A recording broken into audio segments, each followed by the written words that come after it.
জাহান্নামের ডিউটি ওনার উপর লাগানো হয়েছে, সুতরাং উনি উহা খাবেন। কিন্তু তারা বিশ্বাস করে ফিরিস্তাদের বিশ্বাস এরূপ।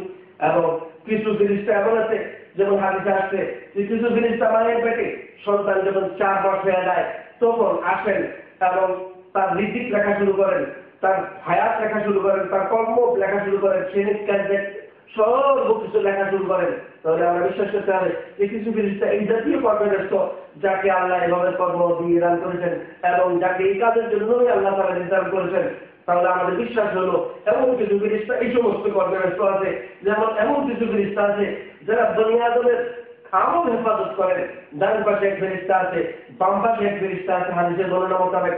আবার হাদিসে আছে এমন কিছু ফেরেশতা আছে যারা যখন মানুষ মৃত্যুবরণ করার পরে কবরে যাওয়ার পরে এই ফেরেশতারা সেখানে আসেন, তাদের সওয়াল করেন দিন সম্পর্কিত, তার নবী সম্পর্কিত, তার প্রভু সম্পর্কিত।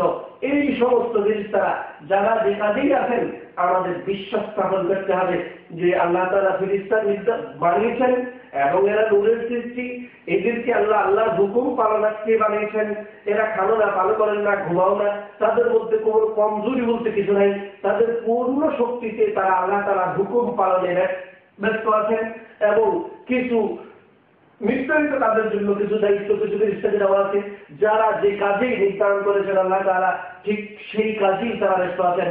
ঠিক তেমনি ভাবে যেমন আমরা এখন করলাম ঈমান বিল মালায়েকার উপর, আল্লাহ তাআলা আমাদেরকে যেভাবে মালায়েকার উপর বিশ্বাস স্থাপন করার কথা বলেছেন, ঠিক তেমনি ভাবে বিশ্বাস স্থাপন করে আমরা সেই কর্ম করার তৌফিক আল্লাহ তাআলা আমাদেরকে দান করুক।